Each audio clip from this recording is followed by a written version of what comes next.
What happens when one of radio's most fearless personalities walks into the lion's den of daytime television and completely dismantles one of its most outspoken hosts? Today, we're diving into the moment Howard Stern stepped onto The View and delivered a masterclass in how to handle someone who thought they could intimidate him. Joy Behar learned the hard way that when you come for the king of shock radio, you better not miss.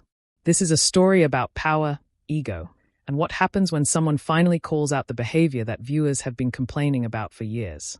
Make sure you hit that subscribe button and drop a comment below because you're not going to believe how this unfolds. The tension was palpable from the moment Howard Stern walked onto the View set. The studio audience erupted in applause, but there was something different in the air. Joy Behar sat at the iconic table with her arms crossed, already wearing that expression that regular viewers knew meant trouble was brewing. She had been vocal about her disdain for Howard's brand of entertainment for years, calling it degrading and inappropriate on multiple occasions during the show. Well, Joy said as Howard settled into the guest chair, her voice dripping with condescension. Look who decided to grace us with his presence. Howard Stern, the man who built an empire on shocking people and pushing boundaries. Tell me, Howard, do you ever feel responsible for lowering the standards of American media? The other hosts shifted uncomfortably in their seats. Whoopi tried to interject with a more diplomatic greeting, but Joy wasn't finished. She leaned forward, her eyes locked on Howard with the kind of intensity that made it clear she wasn't interested in a friendly chat. Howard, completely unfazed, smiled that trademark grin that had gotten him through decades of controversy.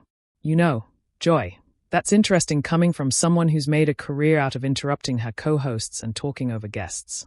Should I be taking notes on your approach to raising standards? The audience let out a collective gasp. Joy's face immediately flushed red, and you could see her jaw clench. She wasn't used to guests who could match her energy, let alone turn it back on her. Excuse me. Joy snapped, her voice rising an octave.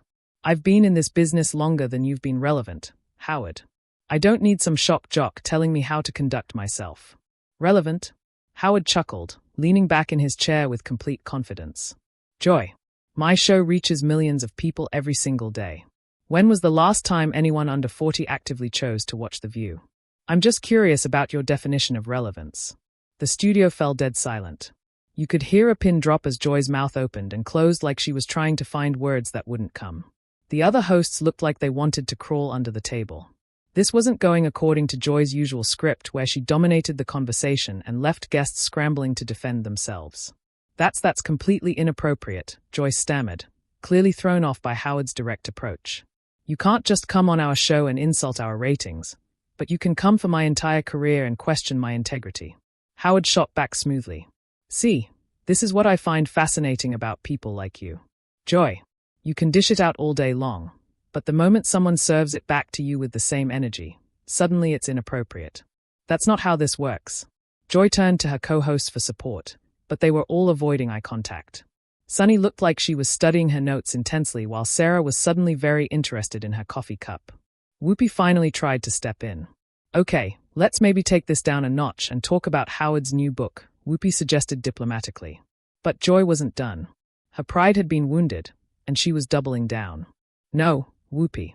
I want to address this. Howard, you've spent decades objectifying women, making crude jokes, and contributing to a culture that degrades people for entertainment. And now you're sitting here acting like you're some kind of victim because I called you out on it. Howard's expression didn't change, but there was a shift in his posture. He leaned forward slightly, his voice taking on a more serious tone. Joy, let me ask you something. How many times have you interrupted your female co-hosts mid-sentence this week alone?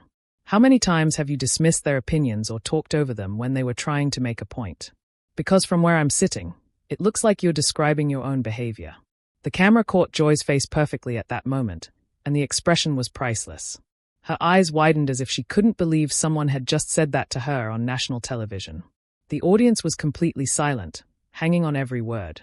That's not the same thing at all. Joy sputtered, her usual quick wit completely abandoning her. Isn't it though? Howard pressed on, his voice calm but cutting. You've built your career on being the person who says what others won't say, right? The tough questioner who doesn't let people off easy. So why is it different when someone does the same thing to you? Why do the rules change when you're on the receiving end? Joy looked around the table again, clearly hoping one of her co-hosts would jump in and save her, but they all seemed to be watching this unfold with a mixture of fascination and horror. She had painted herself into a corner, and Howard was just getting started. I think there's a difference between asking tough questions and being deliberately provocative for shock value, Joy said, trying to regain her composure. Oh, absolutely. Howard agreed with a nod. The difference is that I'm honest about what I'm doing. I've never pretended to be anything other than what I am. But you sit at this table every day acting like you're some kind of moral authority while you bully your co-hosts and talk down to guests who don't share your worldview. At least I own my behavior. The tension in the studio was so thick you could cut it with a knife. Joy's hands were visibly shaking as she reached for her water glass, and you could see the wheels turning in her head as she tried to figure out how to respond to someone who wasn't intimidated by her usual tactics. Joy set her water glass down. With a little too much force, the sound echoing through the silent studio. Her face had gone from red to a deeper shade of crimson, and you could see her trying to collect herself.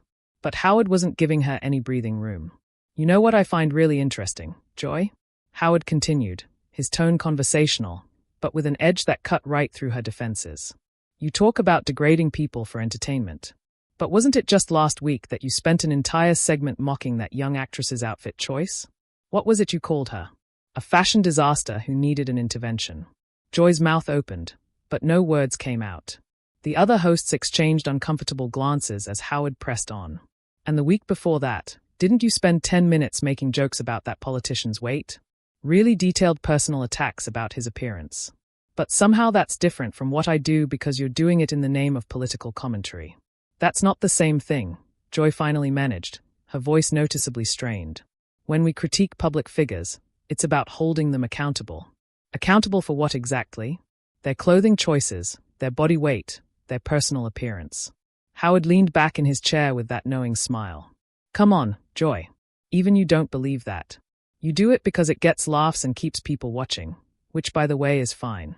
Just be honest about it instead of pretending you're on some moral high ground. Sarah tried to jump in at this point, clearly sensing that Joy was drowning. Howard, I think what Joy is trying to say is that there's a difference between commentary and exploitation. Howard turned his attention to Sarah with a polite smile. Sarah, I appreciate you trying to help your colleague out, but I'm pretty sure Joy can speak for herself. Unless, of course, she suddenly lost the ability to interrupt people and dominate conversations. The shade was so perfectly delivered that even some audience members couldn't suppress their reactions. You could hear a few scattered chuckles, which only made Joy's face wring further. I don't dominate conversations, Joy said through gritted teeth. I facilitate discussion. Is that what we're calling it? Howard raised an eyebrow. Joy, I've been watching clips of this show for years, and I can count on one hand the number of times you've let a guest finish a complete thought without cutting them off. You've interrupted me 17 times in the last 5 minutes alone. That's not true, Joy protested. Would you like me to have the producers count it back? Howard offered casually. I'm sure they've got the footage. Or better yet, let's test it right now. Why don't you let me speak for 60 seconds without saying a word? Just 60 seconds. Joy's eyes darted around the table again. She was trapped and she knew it. If she interrupted him, she'd prove his point. If she didn't, she'd look weak and controlled. It was a masterclass in psychological warfare, and Howard was winning decisively. Fine, Joy said curtly, crossing her arms. Go ahead. Howard smiled and checked his watch. Perfect. Starting now. You know, Joy, what's fascinating about this whole interaction is that it perfectly illustrates everything that's wrong with the current state of media. We have people like you who have convinced themselves that their personal opinions are somehow more valid than everyone else's simply because they have a platform. You sit at this table every day and lecture America about tolerance and respect, but you show neither to the people sitting right next to you. You claim to be a champion for women's voices, but you consistently talk over and dismiss the women on your own panel. Sunny over there has some incredibly insightful things to say about legal issues. But how many times have you cut her off when she's trying to explain complex legal concepts? Sarah brings a completely different generational perspective to political discussions, but you treat her like she's naive whenever she disagrees with your worldview.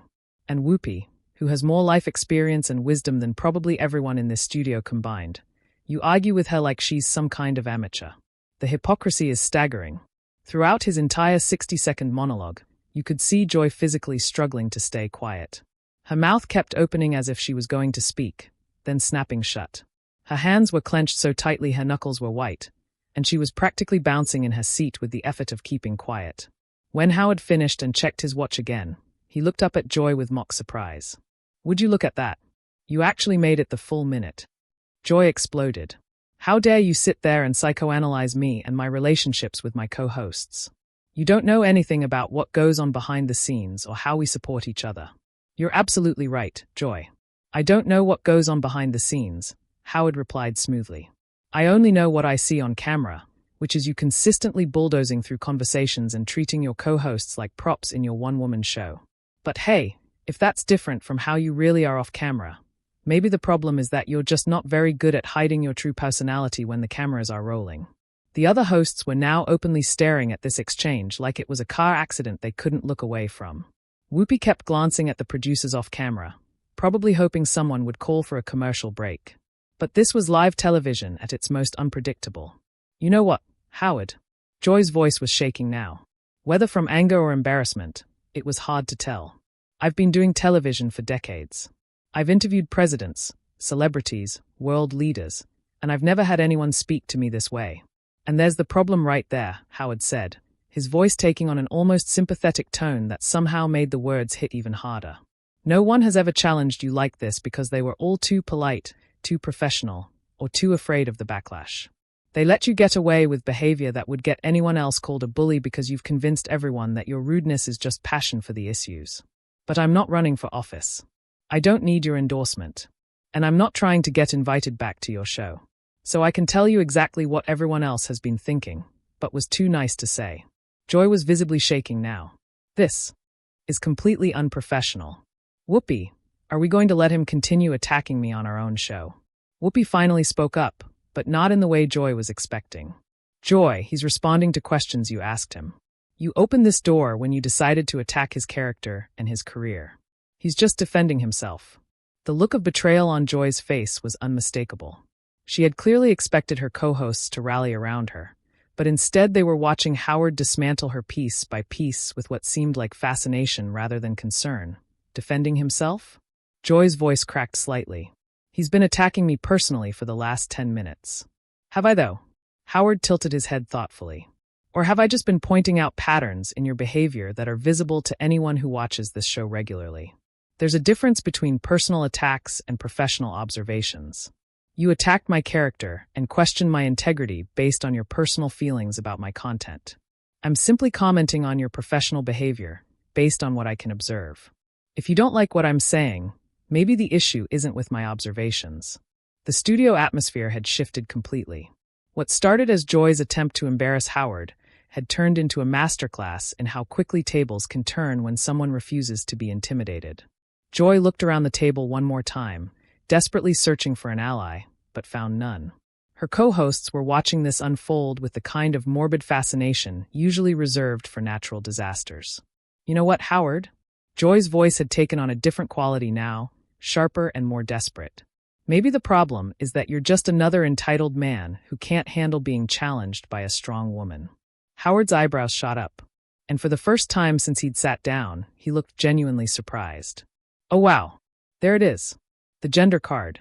I was wondering when that was going to come out. It's not a card, it's reality." Joy shot back, leaning forward aggressively. "You can't stand the fact that a woman is calling you out on your problematic behavior, so you're trying to tear me down." "Joy, Joy, Joy," Howard said, shaking his head with what looked like genuine disappointment. "Do you really want to go down this road? Because if we're talking about how I treat women, we're going to have to talk about how you treat the women sitting at this very table." Joy's face went pale.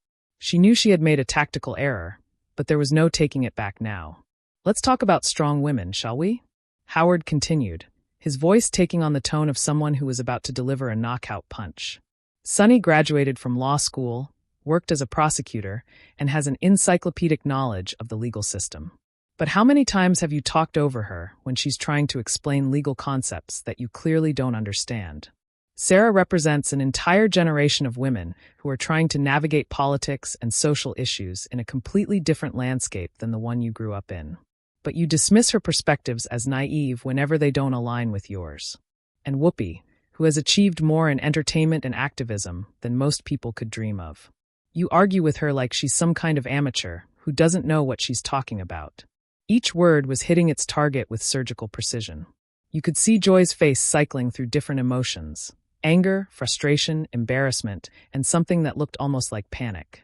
"That's not how I treat them," Joy protested weakly. "Really?" Howard turned to address the other hosts directly. "Ladies, honest question. In the years you've been working with Joy, how many times has she interrupted you mid-sentence, dismissed your opinions, or talked over you when you were trying to make a point?" The silence was deafening. Sunny and Sarah exchanged glances, clearly uncomfortable being put on the spot, but you could see the truth in their expressions. Whoopi looked like she was weighing whether to throw Joy a lifeline or let her drown. "See, this is what I mean about you playing the gender card," Howard said, turning back to Joy. "You hide behind feminism when it's convenient, but you don't actually practice what you preach. You're not supporting women's voices. You're drowning them out with your own." Joy was completely rattled now. Her usual quick comebacks had abandoned her, and she was grasping for anything that might help her regain control of the situation. "This is ridiculous.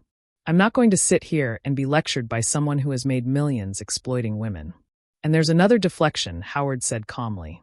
"Instead of addressing the specific behaviors I'm pointing out, you're trying to shift the focus back to me.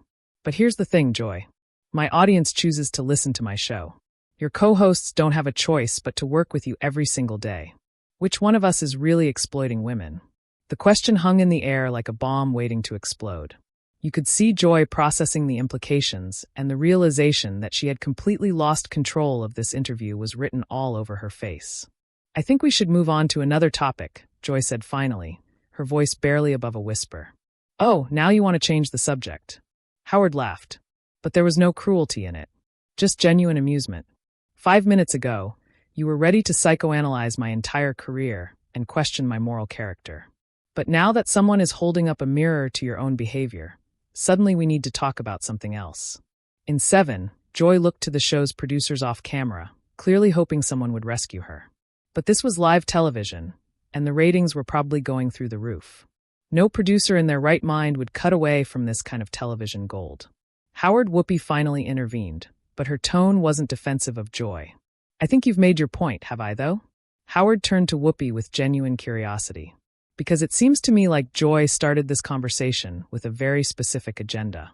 She wanted to embarrass me, question my integrity, and position herself as some kind of moral superior. But when someone applies the same level of scrutiny to her behavior, suddenly it's gone too far." Joy tried one last desperate attempt to regain some dignity. "I was asking legitimate questions about the impact of your content on society." "No, Joy, you weren't," Howard said firmly. "You were trying to humiliate me on national television because you disagree with my brand of entertainment. There's a difference between asking tough questions and launching personal attacks. And the irony is that you've spent the last 15 minutes proving every stereotype about yourself that your critics have been pointing out for years." The final blow was delivered with such matter-of-fact precision that it took a moment for Joy to fully process what had just happened. When she did, the look on her face was one of complete and utter defeat.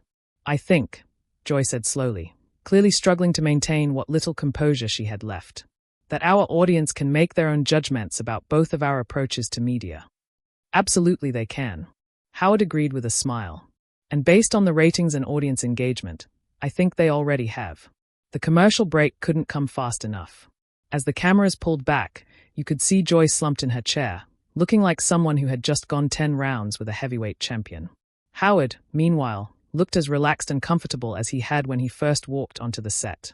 What had started as Joy's attempt to expose Howard Stern as some kind of media villain had turned into a public dissection of her own professional behavior. She had picked a fight with someone who had spent decades perfecting the art of verbal combat, and the results were exactly what you might expect. Howard had taken everything she threw at him and turned it back on her with surgical precision, leaving her completely exposed and defenseless. The other hosts sat in stunned silence, probably processing what they had just witnessed. In less than 20 minutes, Howard had managed to articulate criticisms of Joy's behavior that viewers had been thinking for years, but had never heard expressed so directly or effectively. As the show went to commercial, one thing was crystal clear.